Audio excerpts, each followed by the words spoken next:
기도 제목이 중보해 주셨으면 좋겠다라는 기도 제목이 있으시면 우리 저에게 보내주세요. 저에게 카톡으로 보내주시고 공개가 가능하면 오신 분들에게 다 공개를 해놓고 공개가 어려우시면 저만 기도하고 그렇게 하겠습니다. 우리 오늘 말씀 우리 12절 다 같이 한번 읽어보도록 하겠습니다. 시작. 너희와 같이 되었은즉 너희도 나와 같이 되기를 구하노라. 너희가 내게 해롭게 하지 아니하였느니라. 아멘. 이 말씀 보시면 바울이 내가 너희와 같이 되었은즉 너희도 나와 같이 되기를 간절히 바라는 마음을 갈라디아 교회 성도들에게 전하고 있습니다. 이 구절을 묵상하다가 문득 떠오른 소설이 있어서 그냥 제가 설교 제목을 해봤습니다. 혹시나 이 소설이나 영화를 모르시는 분들은 췌장을 먹는다고? 라고 해서 이제 깜짝 놀라셨을 수 있습니다.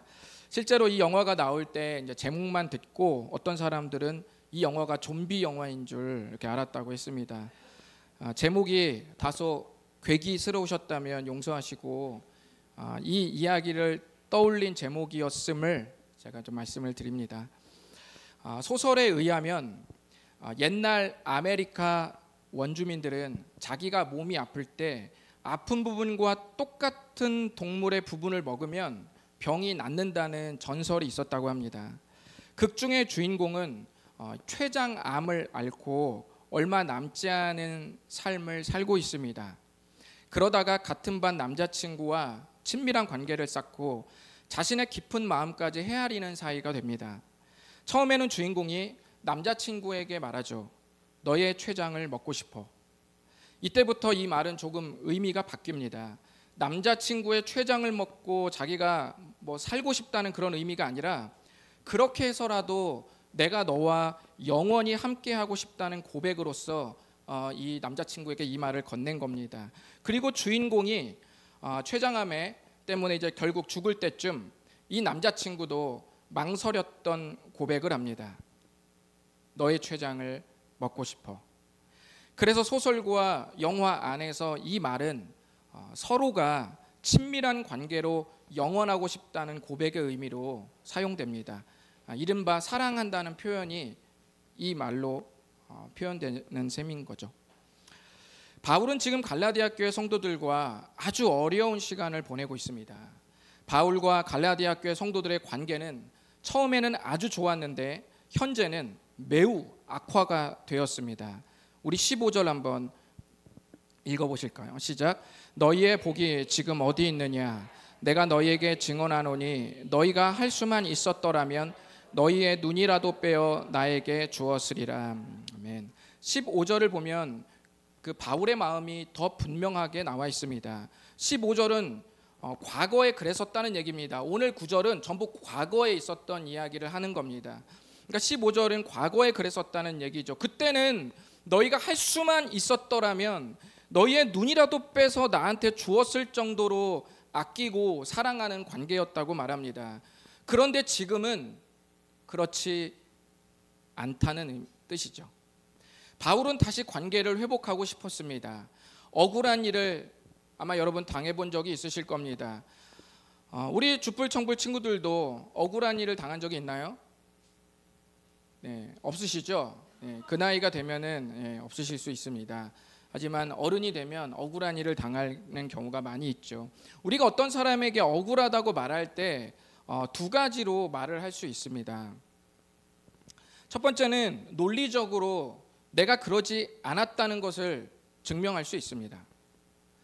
한 예를 든다면 의심을 받는 내가 그 시간에 거기 없었다는 사실을 증명하는 것이죠. 이런 얘기를 하면서 상대방에게 말한다면 이거는 내가 논리적으로 지금 억울하다는 것을 해명하는 말이 되는 겁니다. 두 번째는 억울할 때 증명을 하는 게 아니라 관계에 기대는 말도 있습니다. 나 진짜 아니야. 네가 안 믿으면 누가 믿겠어? 나 진짜 아니야. 라고 이렇게 말한다면 이건 진정성에 호소하면서 자기가 억울하다는 것을 상대에게 표현하는 말입니다. 지금까지 바울은 구약의 인물인 아브라함과 예수님을 연결시키면서 논리적으로 자기의 억울함을 호소하고 자기가 전한 복음을 제발 믿어달라고 그렇게 설명했습니다. 오늘 갈라디아서 말씀은 지금까지 논리적으로 하는 말과는 다르게 이번엔부터는 진정성에 호소하고 있습니다. 그래서 특별히 오늘 본문은 제가 아주 심오하게 어떤 말씀을 풀어서 설명할 내용이 그렇게 많지가 않습니다. 그렇지만 바울이 다시 예전의 관계로 돌아가기를 바라는 마음만 있는 것은 아닙니다. 관계만 좋기를 바라는 마음만 있는 건 아니에요. 가짜 복음에 유혹된 마음을 돌이키고픈 마음도 더불어 함께 있는 것입니다. 바울이 진심을 담아 가슴으로 토해내는 오늘 말씀을 들으며 왜 관계가 악화되었는지 조금 더 들여다보시겠습니다. 오늘 말씀이 말하는 모든 이야기는 과거에 일어났었던 일을 회상하며 말하는 겁니다. 우리 과거에 그렇지 않았잖아 라고 말하는 셈이죠. 우리가 좀 전에 읽었던 갈라디아서 4장 12절의 이 말씀을 제가 조금 아주 자세하게 풀면 이렇습니다. 보이세요? 우리 한번 제가 읽어드릴 테니까 한번 눈으로 보이시는 분은 따라 눈으로 읽으시고 안 보이시는 분은 귀로 한번 잘 들어보시기 바랍니다. 4장 12절을 제가 쉽게 풀어드리면 이렇습니다. 율법을 중요하게 생각하는 많은 사람들이 여러분들에게 율법을 반드시 지키라고 압박을 넣었지만 나는 그런 말에 휘둘리지 않고 제대로 된 복음을 여러분들에게 전했고 저도 그 복음으로 여러분들처럼 오직 예수님을 믿는 믿음으로 의롭게 되었습니다. 그러니 여러분들도 다시 내가 처음에 전했던 복음을 신뢰했으면 좋겠습니다. 처음에는 여러분들이 저에게 잘 대해 주었습니다. 뭐 이런 뜻입니다. 전부 과거 이야기죠. 과거에 여러분이 복음을 잘 믿었었고 그런 복음을 전한 바울에게도 아주 잘 대해 줬다는 거예요. 바울은 또다시 좋았던 과거의 관계를 한 가지 또 떠올립니다. 우리 한번 13절 한번 읽어보실까요? 시작. 내가 처음에 육체의 약함으로 말미암아 너희에게 복음을 전한 것을 너희가 아는 바라. 12절에 이어서 계속 13절 연결해서 말하는데 여기서 13절이 굉장히 참 중요합니다. 바울이 과거에 처음 갈라디아 사람들을 만날 때 얘기했던 그때의 기억을 떠올리면서 말합니다. 그때는 내가 너네들에게 가서 복음을 전할 때 육체의 약함으로 말미암아 복음을 전했었다고 말합니다. 그러니까 이 말은 여러분도 잘 아시겠지만 몸이 건강하지 못한 상태에서 복음을 전했다는 말이에요.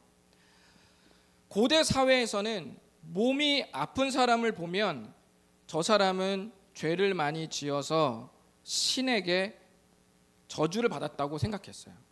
누가 아프면 저 사람은 우리는 모르지만 은밀한 어떤 죄를 지었기 때문에 신이 노여워서 저 인생에 저주를 내리신 거야 라고 생각을 다 했습니다. 그래서 여러분들 잘 아시겠지만 요한복음 9장 2절에도 보면 제자들이 길을 가다가 시각장애인을 만났을 때 제자들이 예수님께 바로 묻습니다. 저 사람은 누구 죄 때문에 저렇게 된 거죠?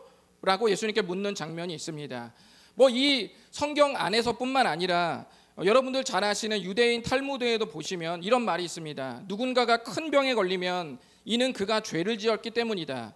병은 하나님이 죄에 대한 징벌로 주시는 것이다. 이렇게 써져 있어요. 고대 사회의 교훈입니다. 물론 이 말은 틀린 말입니다. 하지만 고대 사회에서는 이 말이 아주 당연한 말처럼 들렸습니다. 이 말은 오랫동안 모든 고대 사람들에게 고정관념이 되었습니다. 좀처럼 바뀌지 않고 딱딱하게 굳은 그런 마음이 되었죠. 그런데 사도 바울이 갈라디아 지역에서 복음을 전할 때 몸이 아팠대요. 어디가 아팠는지는 잘 모릅니다. 성경을 연구한 학자들마다 추측만 할 수 있을 뿐입니다. 어떤 사람은 눈이 아팠다고 말한 사람이 있고 어떤 사람은 말라리아에 감염이 돼서 아주 죽을 똥 살똥하며 아주 몸에 고통을 겪었다고 말하고, 어떤 사람은 영혼을 갈아 넣으면서 바울이 가는 곳마다 복음을 전했기 때문에 만성 피로와 그 육체의 고통에 시달렸다고 말하는 사람들도 있습니다. 하지만 어쨌든 무엇인지 모르지만 바울이 갈라디아 교회 지역에 있는 사람들에게 복음을 전할 때 그는 몸이 굉장히 좋지 않았어요. 자, 지금부터 제가 질문을 여러분들에게 해볼 테니까 주풀 청풀 친구들도 다 같이 제 질문에 한번 대답을 해 보시지요. 네, 우리 질문부터 한번 읽어볼까요? 시작. 바울이 죄를 해결하는 복음을 전할 때 몸이 엄청 아팠다면 이 복음은 사람들에게 진짜로 느껴질까요? 가짜로 느껴질까요? 아니면 가짜로 느껴질까요? 여러분 어떠실 것 같으세요? 바울이 이 고대 사회에서의 사람들의 고정관념이 뭐라고 그랬죠? 몸이 아프면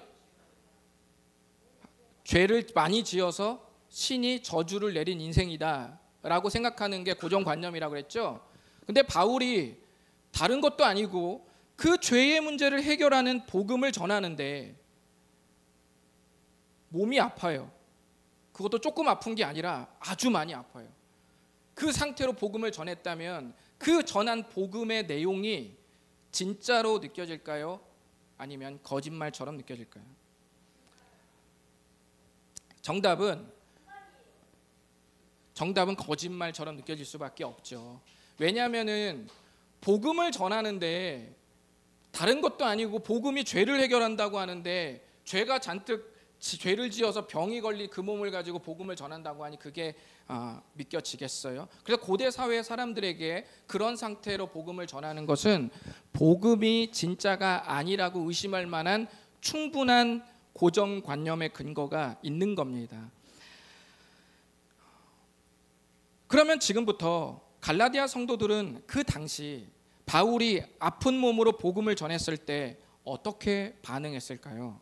우리 14절을 다 같이 읽어보겠습니다. 시작. 너희를 시험하는 것이 내 육체에 있으되 이것을 너희가 없인 여기지도 아니하며 버리지도 아니하고 오직 나를 하나님의 천사와 같이 또는 그리스도 예수와 같이 영접하였도다. 천사와 같이 예수님처럼 나를 맞이했다는 말은 바울을 기쁘게 환영했다는 말입니다. 바울을 기쁘게 맞이했다는 말 안에는 바울이 전한 복음도 기쁘게 믿었다는 뜻이 함께 들어 있습니다. 이 말을 지금까지 우리가 나눈 버전으로 바꾸어 말하면 이렇습니다. 요 그림을, 이 표를 여러분이 눈으로 보시면서 제 말을 들어보세요. 제가 방금 바울의 말을 이 버전으로 고치면 이렇습니다. 고정관념 때문에 내가 전하는 복음을 믿지 않을 수도 있었는데 여러분들은 고정관념을 버리고 순수한 마음으로 나를 받아주고 내가 전하는 복음을 받아들였었습니다 라는 뜻이에요. 이 추억이 바로 갈라디아 성도들과 바울이 처음 만났을 때 기억하고 있었던 관계였습니다. 고정관념이 있으면 언제나 순서는 고정관념, 복음, 그리고 다시 고정관념으로 넘어갑니다. 그런데 바울이 고마워했던 이유는 뭐예요?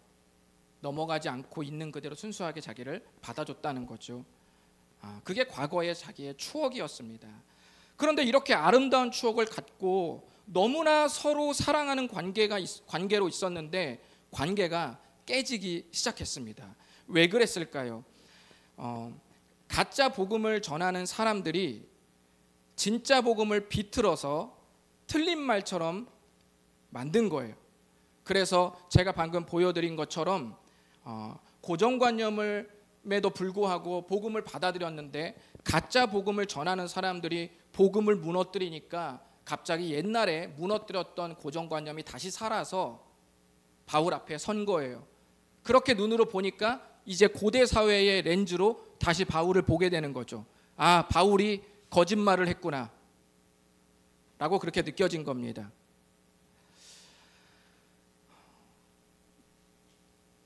바울은 그래서 갈라디아 교회 성도들이 유혹을 받고 있는 마음을 다시 되돌리고 싶은 마음에 자기 진심을 담아 오늘 본문에 마음을 전하고 있습니다.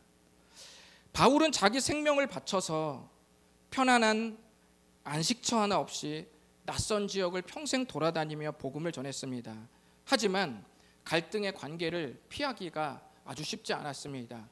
특히나 1년 반 동안 온 영혼을 다 갈아넣은 고린도 교회 같은 경우는 더 큰 갈등에 휘말리기도 했죠. 어느 정도냐면 고린도 교회 성도들은 당신이 과연 목사가 맞냐, 당신이 과연 복음을 전할 만한 그릇이 되냐라고까지 의심할 정도의 불신이 불같이 일어났으니까 바울은 자기의 인생을 모두 바쳐서 복음을 전했는데도 여전히 교회들의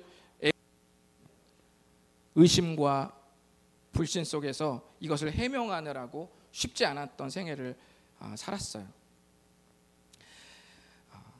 신앙생활을 하다 보면 우리 서로에게 연약함이 있기 때문에 서로의 이해관계가 충돌하기도 하고 그것 때문에 관계에 문제가 생길 수도 있습니다.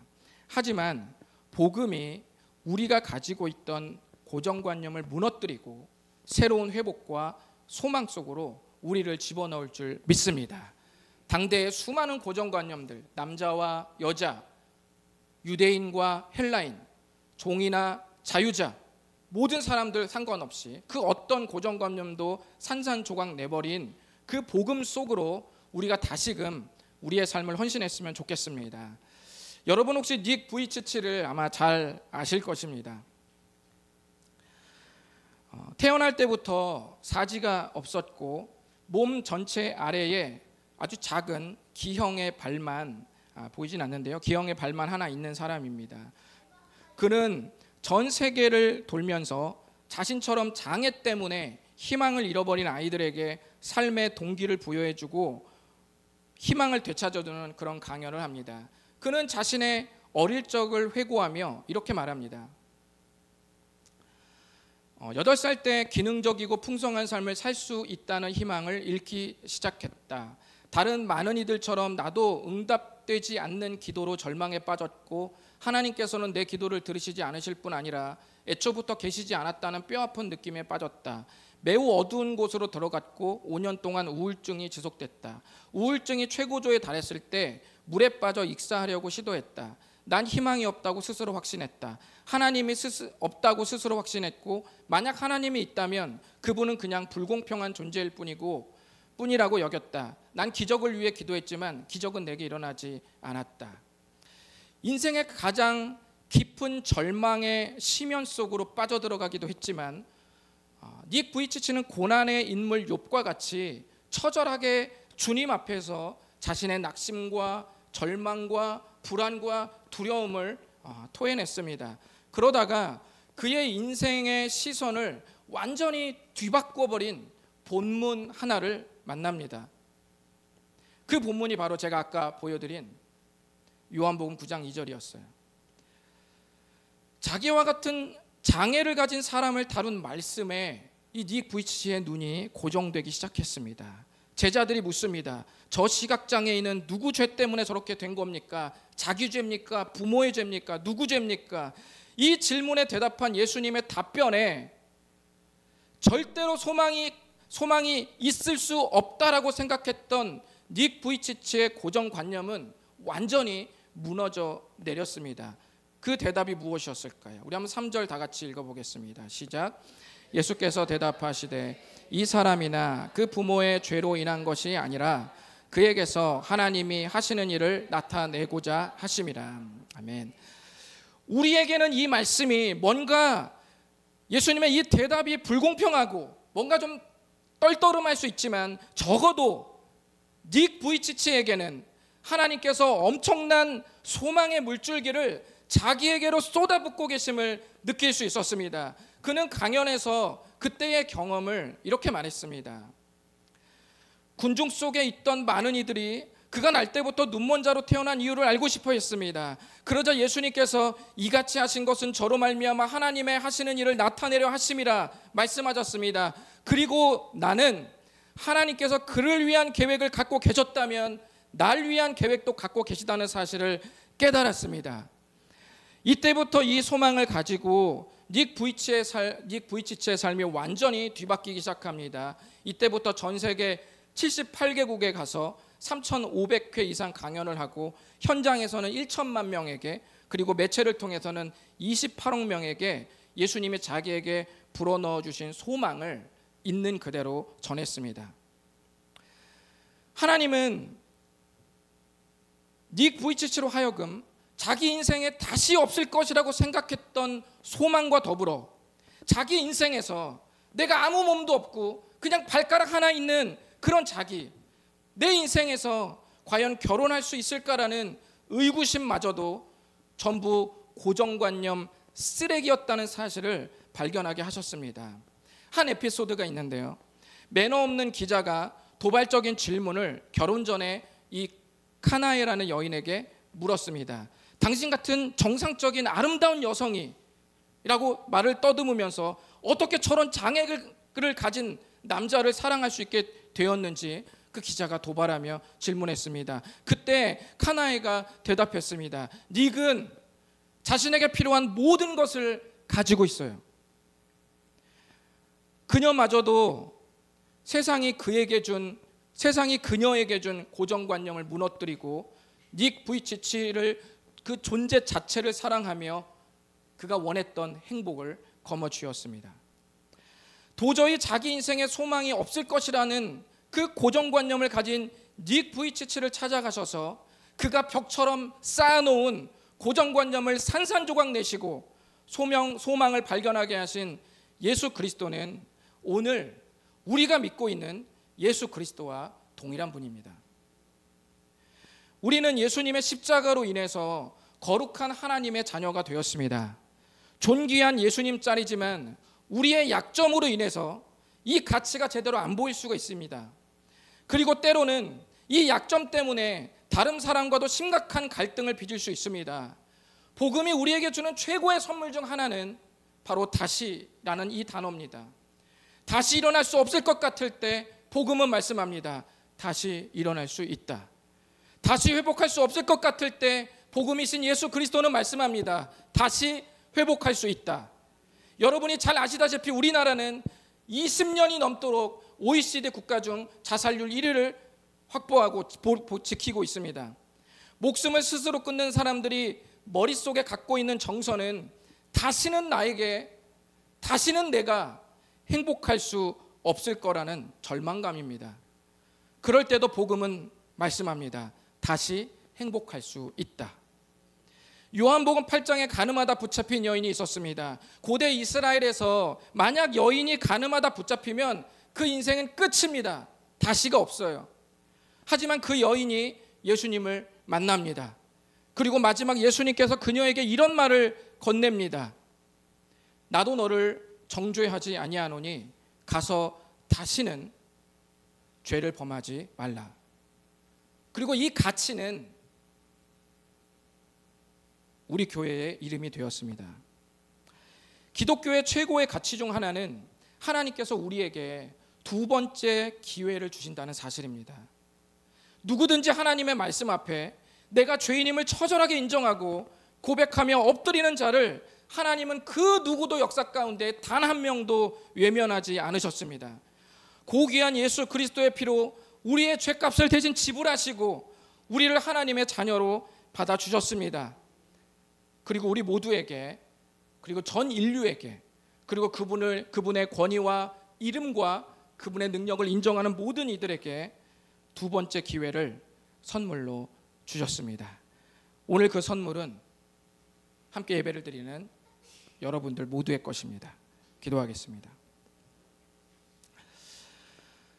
이 시간에 주님 앞에 함께 두 손을 모으고 좀 특별한 시간을 가지며 주 앞에 나갔으면 좋겠습니다. 그동안에는 우리의 아픔과 우리의 사정을 토해냈는데요, 오늘 이 시간에는 좀 감사함을 마음껏 고백하며 주께 나아갔으면 좋겠습니다. 고르고 골라서 과거를 경험하게 하시고 현재를 살아가게 하시며 미래를 준비하신 그 주님 앞에 이 시간만큼은 아낌없는 감사로 주 앞에 나갔으면 좋겠습니다. 감사는 선택입니다. 한 달 시한부를 받아놓고 죽을 사람의 입에서 감사가 나올 수도 있고, 천억을 벌고 50년을 살 사람의 입에서도 불평이 나올 수 있습니다. 감사는 선택입니다. 내가 내 입술로 예수 그리스도로 인해서 감사를 선택하면 감사한 인생이 되는 겁니다.